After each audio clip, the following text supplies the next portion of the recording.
the personal side, the stories behind the finds and the stories behind the soldiers is the most important thing. Last trip to Latvia, I was lucky enough to find in the woods a French dog tag. What was the French dog tag doing in a Latvian wood? It was a mystery. No one had seen a French dog tag found here before.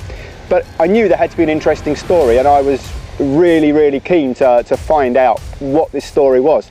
And so began a journey where I met a lot of people in France and across in the German archives who helped us find the story. And the guy was a Frenchman. He was born on the Alsace-Lorraine border. His name was Jules Schlenk.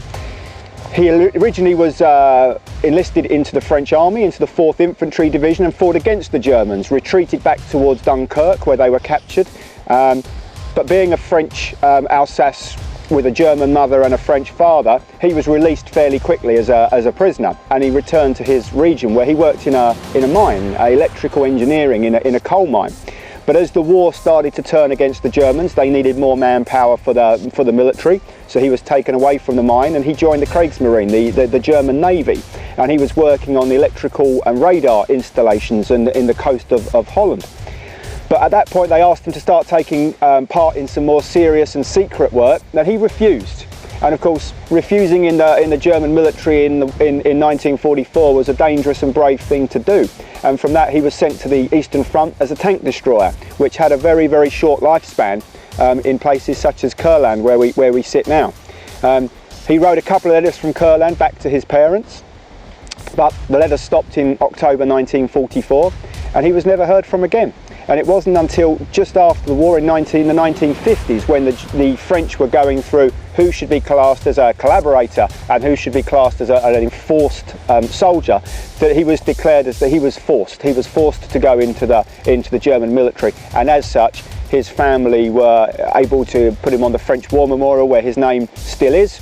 And we found the dog tag, we found the story, we had found a photograph of him. Sadly, we never found his body, because where we found the dog tag was in a woods where there was battles in October 44, but some of his comrades reported in 1945 they'd still seen him alive in March 1945. So we don't think he was killed in those. But it's another story, and it's another part of what is done here by the team of volunteers. We find not only the items and artifacts that stay with the soldiers, we find the stories behind the men.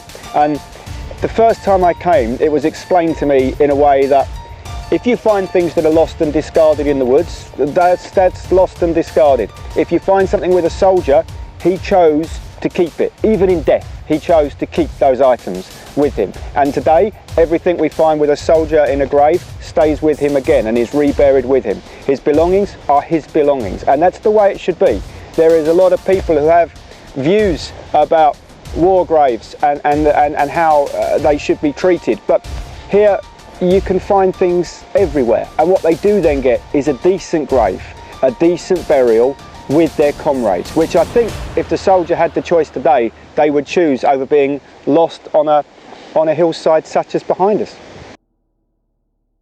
And finding a soldier and knowing that somewhere in either Russia or Germany or Latvia, a family will receive a letter saying, after 70 years, this guy has been found and is now being laid to rest, has to be, is like finding a gold coin. It's the top thing, is to be able to identify, give a soldier his identity back, to let him have a grave with his comrades in a cemetery here, where it will be marked, where he will have a place that his family can come along and visit. He will be posted online on the internets of the various war grave commissions that he is now buried.